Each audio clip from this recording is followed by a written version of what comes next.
গল্পের সুর চ্যানেলে আমি রোমানা নূপুর এখন আপনাদের পড়ে শোনাব স্মরণজিৎ চক্রবর্তীর লেখা একটি গল্প, টোপ। কলিং বেলের শব্দে ঘুম ভেঙে গেল গর্ডনের। মাথাটা টনটন করছে। গতরাতে অনেক দেরিতে ঘুমিয়েছিল।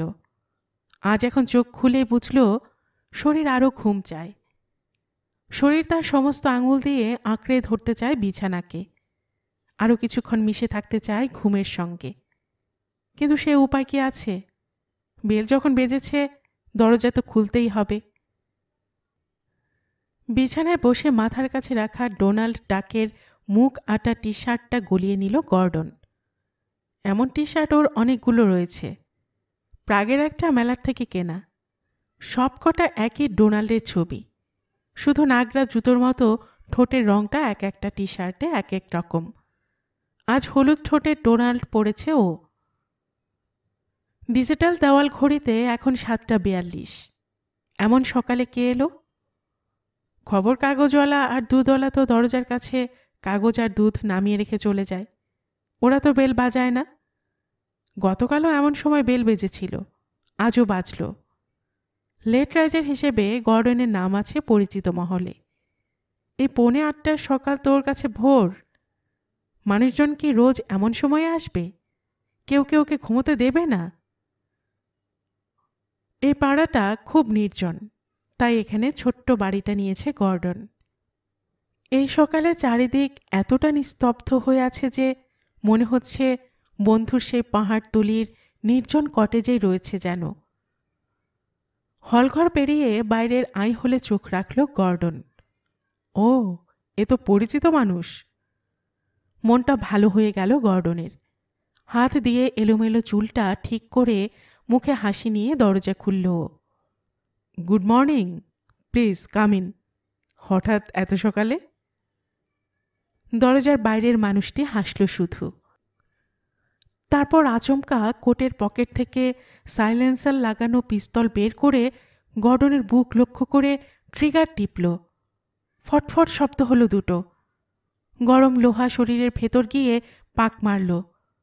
মাংস, মেদ আর হাড় জড়িয়ে গেল একে অপরের সঙ্গে। তীব্র যন্ত্রণা নিমেষের মধ্যে ছড়িয়ে পড়ল শরীরে। দৃশ্য ঝাপসা হয়ে গেল একদম।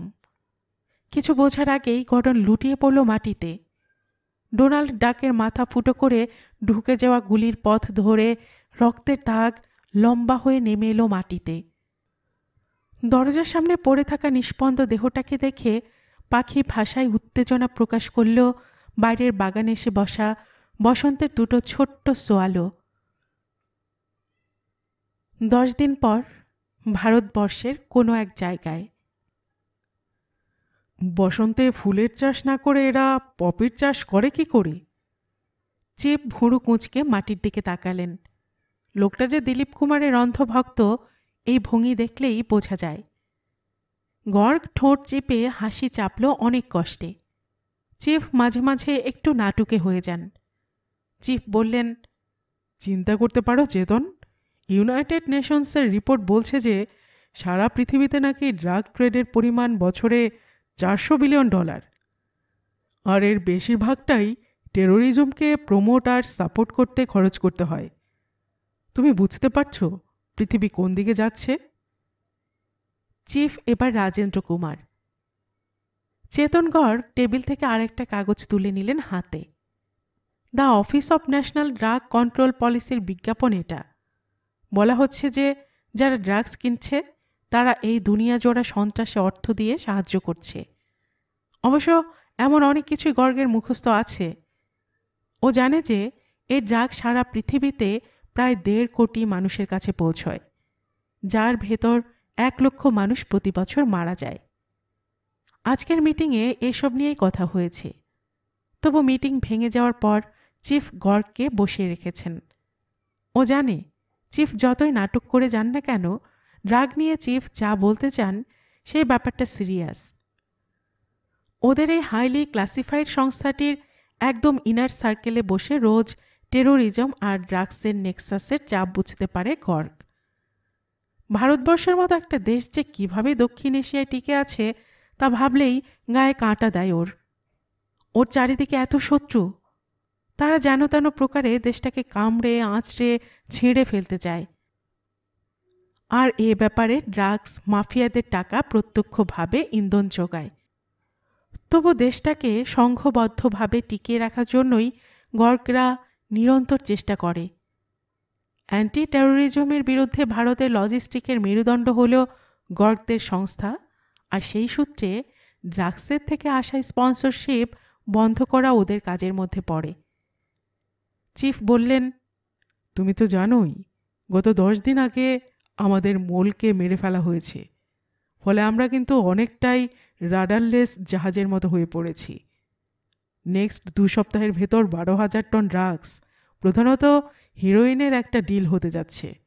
আমাদের এই সাউথ ইস্ট এশিয়ার সবচেয়ে কুখ্যাত ড্রাগ চোরাচালানকারী সংস্থা সান কার্টেল পরের 3 বছরে মোট 12,000 টন হিরোইন হ্যান্ডেল করবে। বুঝতে পারছো এর থেকে এরা কী পরিমাণ মানুষ মারবে? টেরোরিজমকে ফান্ডিং করে এরা সামনের 3 বছরে একটা বিরাট পরিবর্তন আনতে চাইছে এই অঞ্চলে। মোলের থেকে এই খবরটা পাওয়ার পর দিনই মোলকে মেরে ফেলা হয়। কিন্তু তাহলে তো আমাদের থেমে থাকলে চলবে না, না? Yes sir. গর্গ মাথা নাড়ল। মোল অর্থাৎ গর্গদের হয়ে কাজ করা একজন গুপ্তচর। সে সান কার্টেলের ভেতরের খবর গর্গদের পৌঁছে দিত। বোধহয় কার্টেলের লোকরা বুঝে গিয়েছিল যে এ লোকটা ভারত সরকারের গুপ্তচর, তাই তাকে খুন করা হয়েছে। ইংল্যান্ডের সরের একটা বাড়িতে 10 দিন আগে এক সকালবেলা খুব কাছ থেকে গুলি করা হয়েছিল লোকটাকে। Instant death. পুলিশ এসে তদন্ত, পোস্টমর্টেম ইত্যাদি করলেও ধরতে পারেনি। আর লোকটার ক্রিমিনাল রেকর্ড ছিল বলেই বোধহয় পুলিশ অত গা করেনি। এটা গর্গদের কাছে একটা খুব বড় ধাক্কা। চিফ বললেন, প্ল্যান এ তো অসম্পূর্ণ রয়ে গেল। তা তোমার প্ল্যান বি বলে কি কিছু আছে? একজন মারা গিয়েছে বলে তো আর আমাদের থামলে চলবে না। শুধু তো ড্রাগস সিজ করা নয়, বরং সেই সূত্রে ড্রাগসের থেকে আসা স্পন্সরশিপ বন্ধ করাও আমাদের কাজের মধ্যে পড়ে। ঠিকভাবে বললে ওটাই আমাদের প্রায়োরিটি। মনে রেখো, আমারও বাপ রয়েছে, তারা তো আমায় শান্তিতে ঘুমোতেও দিচ্ছে না। স্যার, আমরা তো জানি যে পরমজিৎ অরোরা, পুরুষোত্তম স্বামী আর নবীন সুদ হল সান কার্টেলের 3 মাথা। তো এদের ধরলে তো ল্যাঠা চুকে যায়। গর্গ চিফের দিকে সহজ সমাধান দিয়ে তাকালো। তোমার মাথা? চিফ এমনভাবে বললেন যেন গর্গের ওটি নেই। শোনো, সব জানলেও প্রমাণ কিছু করতে পারবে? এরা সমাজের কাছে সবাই সম্মানীয় ব্যবসায়ী। বেশিরভাগ সময় এরা বিদেশে থাকে। তুমি যদি এদের ধরো, নানান কেষ্টবিষ্টুরা তাদের পেশি ফুলিয়ে এদের ছাড়াবার জন্য নেমে পড়বে, আর তুমি কিচ্ছু প্রমাণ করতে পারবে না। ফলে এদের ধরার প্রশ্ন নেই। Just eliminate them.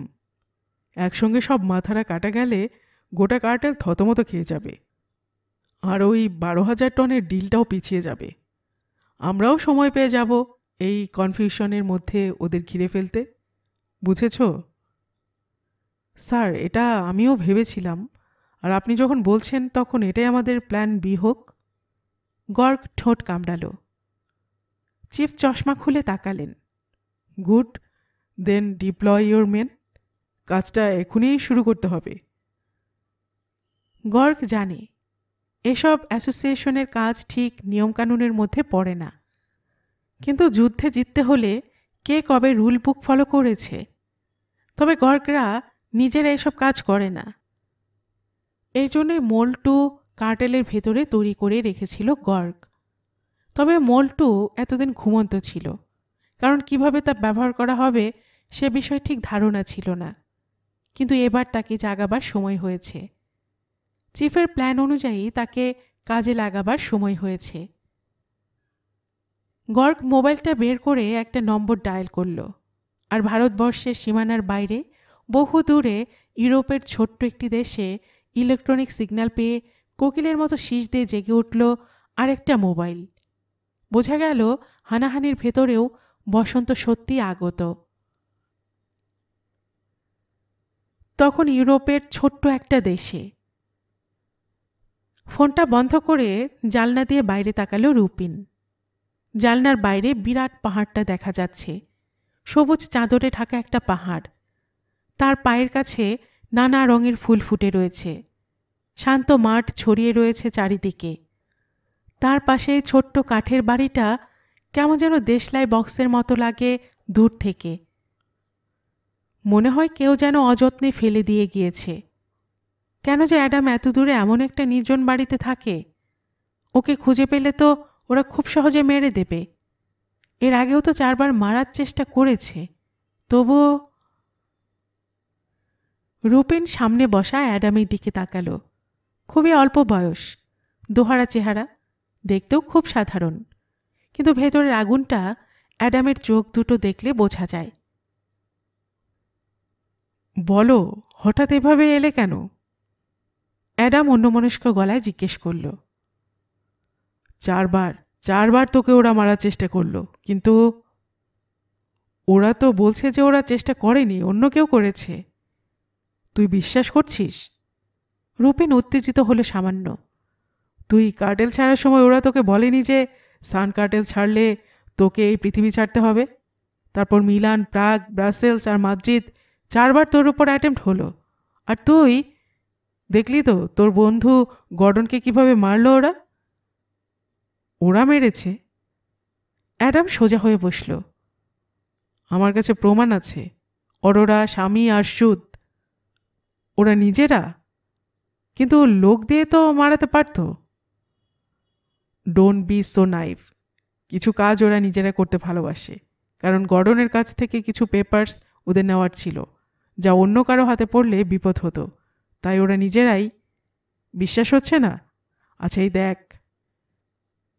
রুপিন একটা খাম অ্যাডামের পাশের ওক কাঠের টেবিলে ছুঁড়ে মারল। অ্যাডাম খামটা খুলল। 2টো ছবি আর একটা নেগেটিভ। ভালো করে দেখ। রুপিন চেয়ার থেকে উঠে এসে দাঁড়ালো অ্যাডামের চেয়ারের পেছনে। রুপিনের পায়ের চাপে কাঠের মেঝেটা মরমর করে উঠল।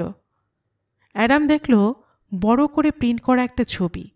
তাতে দেখা যাচ্ছে গর্ডন দরজার কাছে দাঁড়িয়ে রয়েছে, পরনে পাজামা আর গোল গলার টি শার্ট।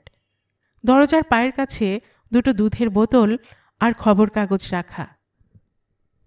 এছাড়াও ছবিতে আরও 3 জনকে দেখা যাচ্ছে, সুদ, অরোরা আর স্বামী। 3 জনে দরজার কাছে দাঁড়িয়ে রয়েছে।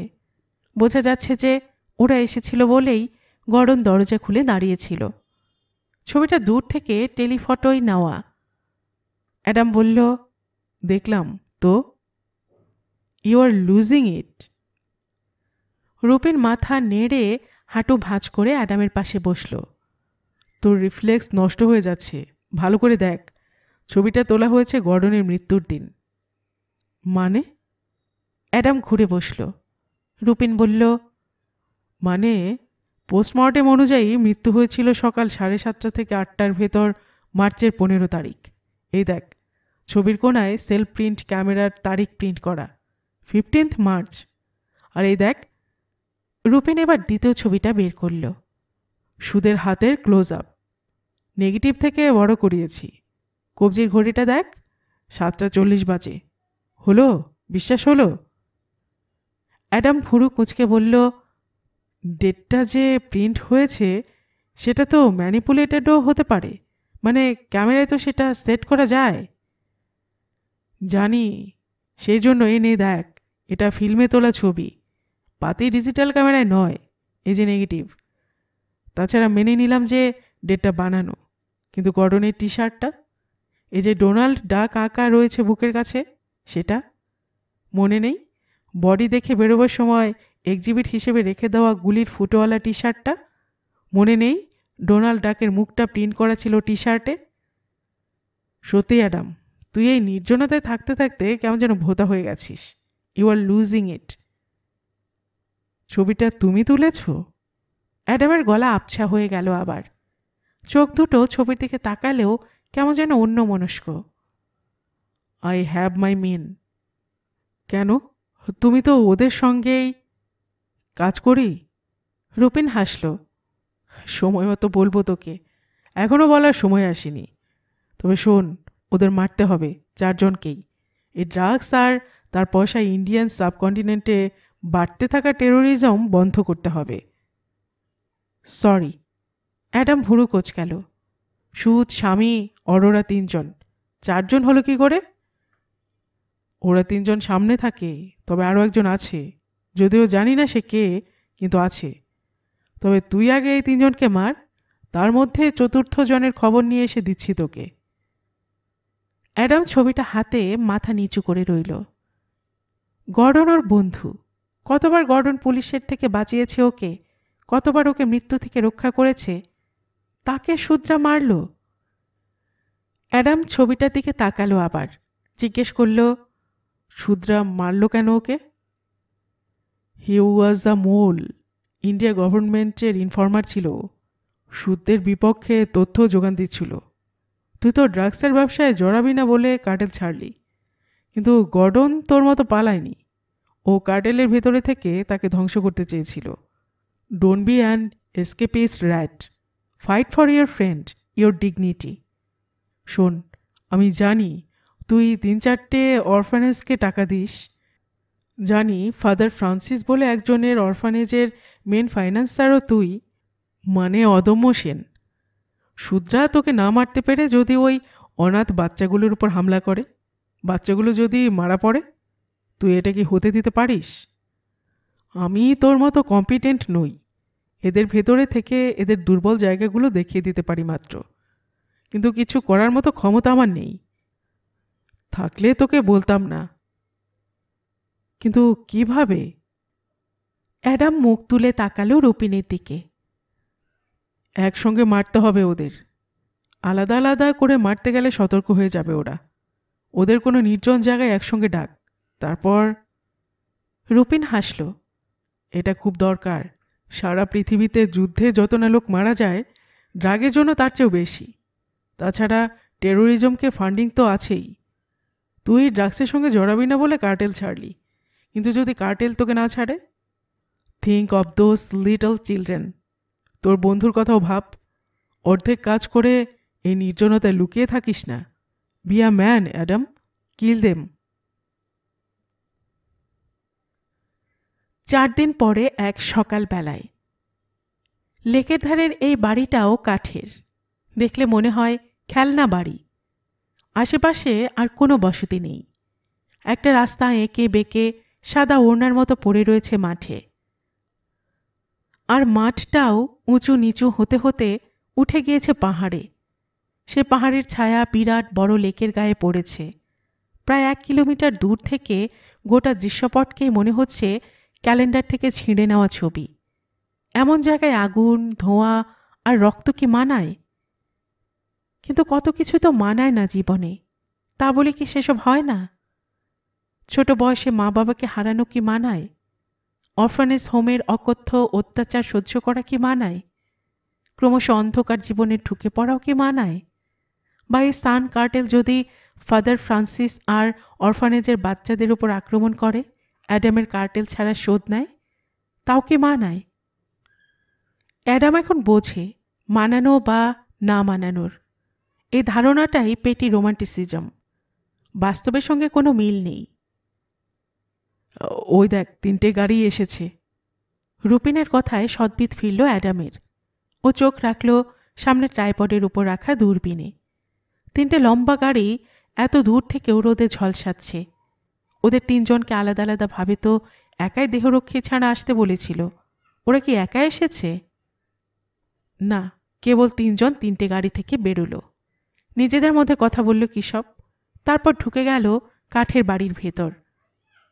রুপেন উত্তেজিতভাবে অ্যাডামের কাঁধ খামচে ধরল, বলল, সব ঠিক মতো বলেছিস তো? ওরা আবার সন্দেহ করবে না তো? ইস, চতুর্থ মাথাটা যে কে সেটা যদি জানতে পারতাম, তাহলে সব কটাকে একসঙ্গে নিকেশ করা যেত। সব বলেছি, টেনশন করো না। বলেছি এমন কিছু ডকুমেন্টস ওদের আজ দেব যা বাইরে থাকলে বা অন্যের হাতে পড়লে ওদের সর্বনাশ হবে, তবে টাকার বিনিময়ে অবশ্যই। আর বলেছি সঙ্গে করে কাউকে আনলে ওরা তো জানেই কি হতে পারে। অ্যাডাম কথা শেষ করে রুপিনের দিকে তাকালো। ঠিক না? ওদের আমায় ভয় পাওয়া উচিত কিনা বলো? রুপিন হাসল। তোকে এই লাইনে ভয় পায় না এমন কেউ আছে? যদিও তোকে দেখলে কিছু মনে হয় না, তবু তোর নামে ভয় পায় না এমন কেউ নেই। রাইট। অ্যাডাম পাশের সুটকেস থেকে ছোট্ট রিমোটটা বের করল। গোটা বাড়ির নিচেই এক্সপ্লোসিভ লাগানো আছে, জাস্ট এই বোতামটা টিপলেই। ওয়েট করছিস কেন? ঘরে ঢুকে তোকে না দেখলে প্যানিক করবে ওরা, পালাতেও পারে। তাড়াতাড়ি কর। রুপিন উত্তেজিত হলো। ওরা জানে আমি থাকবো না, একটু পরে আসব। They will wait. ডকুমেন্টসগুলো এদেশের অ্যান্টি নার্কোটিক ব্রাঞ্চের হাতে পড়লে ওরা জানে ওদের কি অবস্থা হবে, তাই আমার জন্য ওরা অপেক্ষা করবেই। তাও দেরি করছিস কেন? 10 মিনিট তো হলো ওরা ঢুকেছে, এবার ওরা ওদের উড়িয়ে দে। রুপিন উত্তেজিত গলায় বলল। অ্যাডাম রিমোটটা রুপিনের হাতে দিয়ে বলল, ইউ প্রেস ইট। তুমি বলেছিলে তোমার ক্ষমতা নেই ওদের মারার, নাও তোমার হাতে ক্ষমতা তুলে দিচ্ছি। Do the needful. আমি? রুপিন থতমত খেলো একটু, তারপর 2 সেকেন্ড সময় নিল চিন্তা করতে। বলল, ঠিক আছে, লেট মি। এরা এক একটা শয়তান, এদের মারার জন্য আমি জয়েন করেছি এখানে। আজ আমার জীবনের সবচেয়ে গুরুত্বপূর্ণ দিন।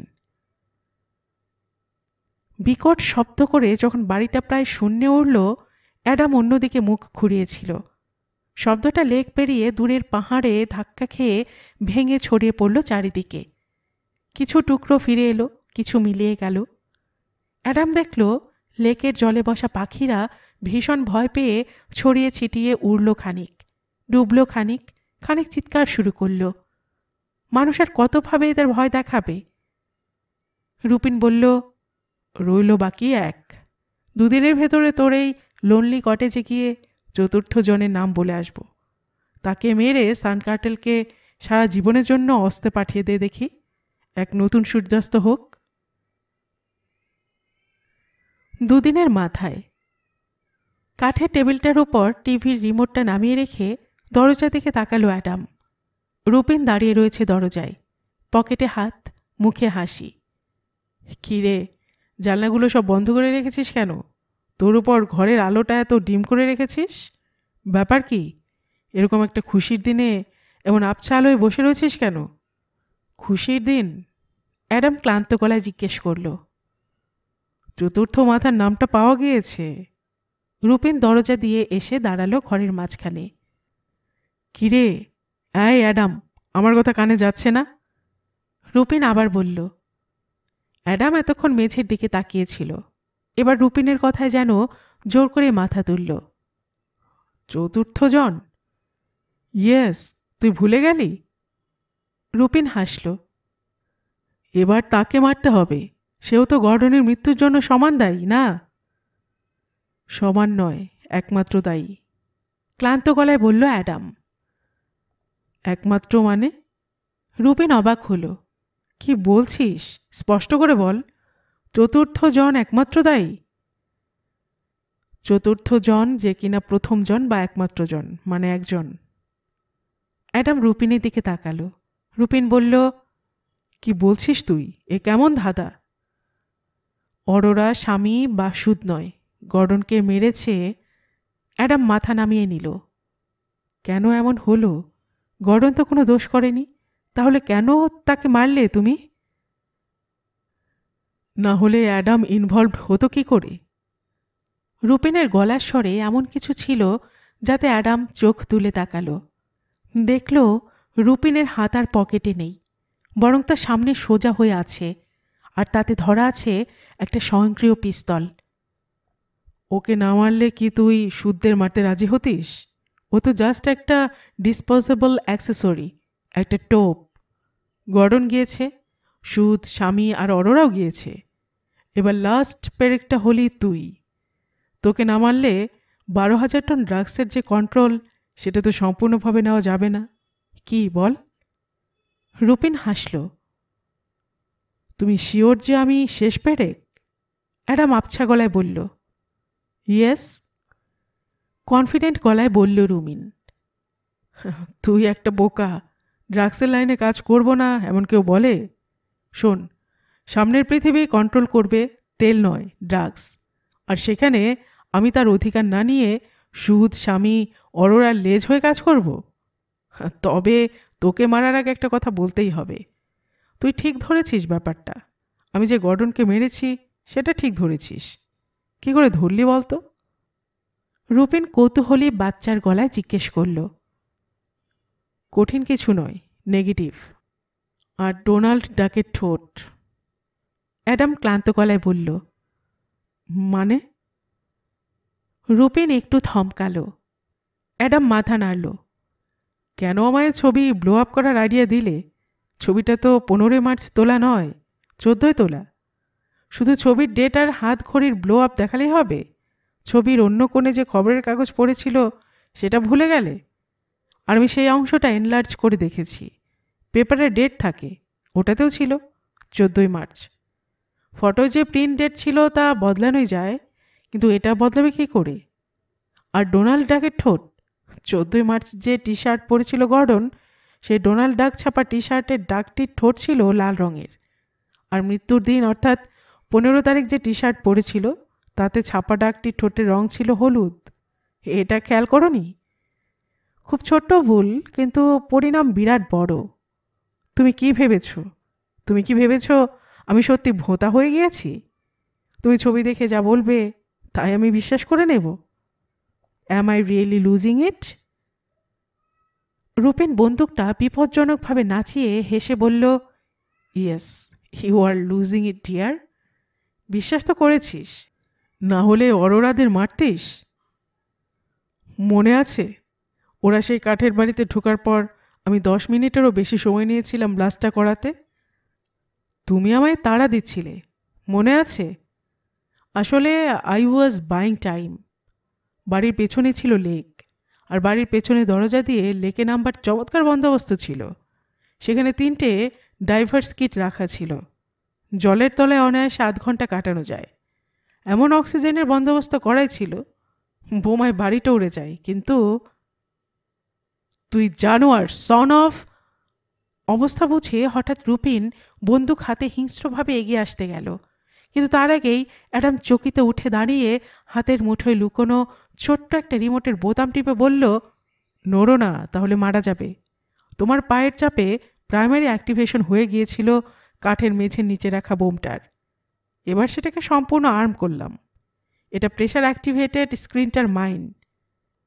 কাঠের মেঝের থেকে পা উঠালেই ফিউজটা উড়ে যাবে আর বিস্ফোরণে তোমার শরীরের নিচের অংশটা জাস্ট নেই হয়ে যাবে। আর বন্দুক তুললে এই বোতাম টিপে এখনই বোমা ফাটিয়ে দেব।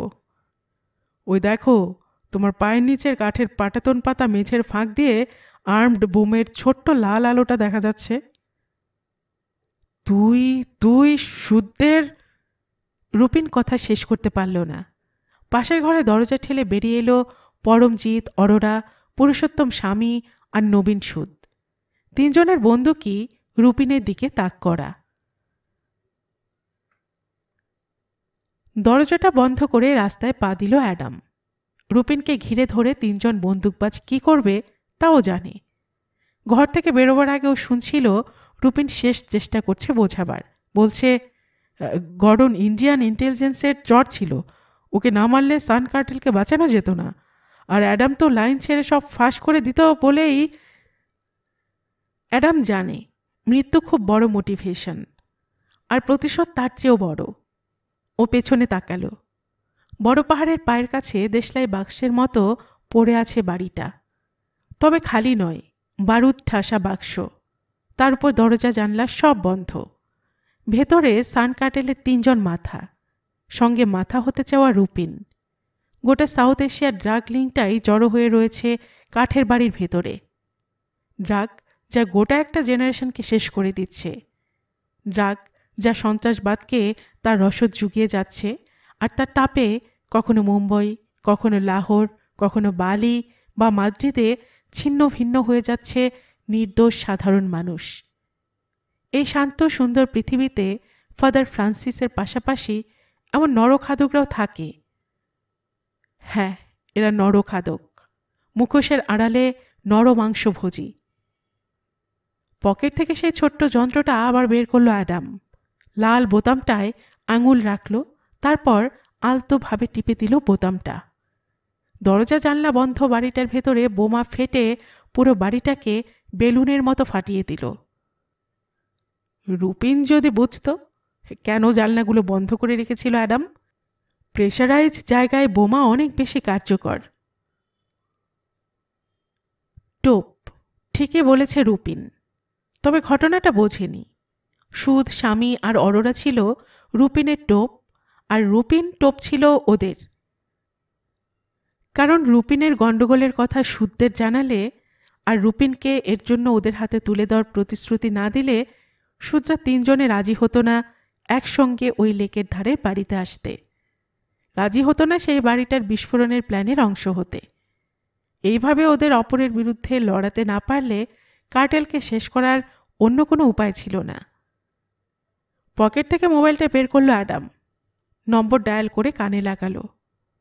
হ্যালো মিস্টার গর্গ, আমার টাকাটা কি জমা পড়েছে?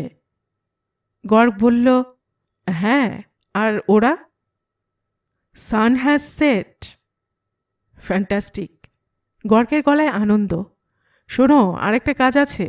ওই 12,000 টন ড্রাগের জন্য কলম্বিয়ান আর রাশিয়ান দুটো গ্রুপ ঝাঁপাচ্ছে। ওই ড্রাগের ফার্স্ট কনসাইনমেন্ট যাওয়ার কথা আজ থেকে ঠিক 1 মাস পরে, আফগানিস্তান রাশিয়ান বর্ডারে। প্রথম লটে প্রায় 1,500 টন মাল যাবে। গোটাটাকে ধ্বংস করতে হবে। Money will be good. শোনো, কাজটা কবে থেকে শুরু করবে? হ্যালো, শুনতে পাচ্ছ? Hello hello. মোবাইলটা কান থেকে নামিয়ে কানেকশন কেটে রাস্তার পাশে লম্বা লম্বা ঘাসের ভেতরে ফেলে দিল অ্যাডাম। তারপর এগিয়ে গেল। ও এখন ক্লান্ত, ওর যুদ্ধ শেষ। এবার অন্যরা আসুক, অন্যরা চেষ্টা করুক। তারপর তারা না পারলে তখন না, আর ভাবতে ভালো লাগছে না ওর। অ্যাডাম শুনতে পেল ঝোপের মধ্যে পড়ে থাকা মোবাইল থেকে প্রাণপণে ডেকে চলেছে কোকিল। কিন্তু আর সাড়া দেবে না অ্যাডাম। এই নির্জন উপত্যকা ছেড়ে যাওয়ার সময় হলো ওর। ফাদার ফ্রান্সিসের অরফানেজে ওর ছোট্ট ঘরটায় ফিরতে হবে ওকে। সেখানে ও অ্যাডাম নয়, অদম্য সেন। ফাদার এখন ফুলের চাষ করেন, সেখানে হাত লাগাবে ও। সারাদিন কাদামাটি মেখে ফুল বের করে আনবে কুড়ি থেকে, শান্তি বের করে আনবে জীবন থেকে। বসন্তের ফুল ফোটানো ছাড়া আর কি কাজ থাকতে পারে মানুষের?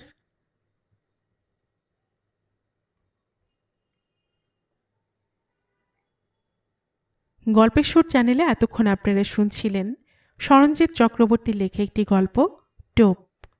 আর এতক্ষণ গল্প পাঠে আমি আপনাদের সাথে ছিলাম রোমানা নূপুর। আপনারা যারা গল্পের সুর চ্যানেলের গল্প নতুন শুনছেন, আপনাদের সুবিধার্থে একটি বিনীত অনুরোধ, যদি আপনারা আরও এমন গল্প শুনতে চান তবে নিচে সাবস্ক্রাইব বাটনে একটি ক্লিক করে রাখুন ও একটি লাইক করে রাখুন। এতে এই চ্যানেলের ভিডিওগুলি খুঁজে পেতে আপনাদের সুবিধা হবে। আর পাশে থাকা বেল বাটনটিও চেপে রাখুন, যাতে নতুন কোনো গল্প দেওয়ার সাথে সাথেই আপনাদের কাছে নোটিফিকেশন চলে যায়। সবসময় সবাই খুব ভালো থাকুন, সুস্থ থাকুন ও আনন্দে থাকুন, এই প্রার্থনা রইল।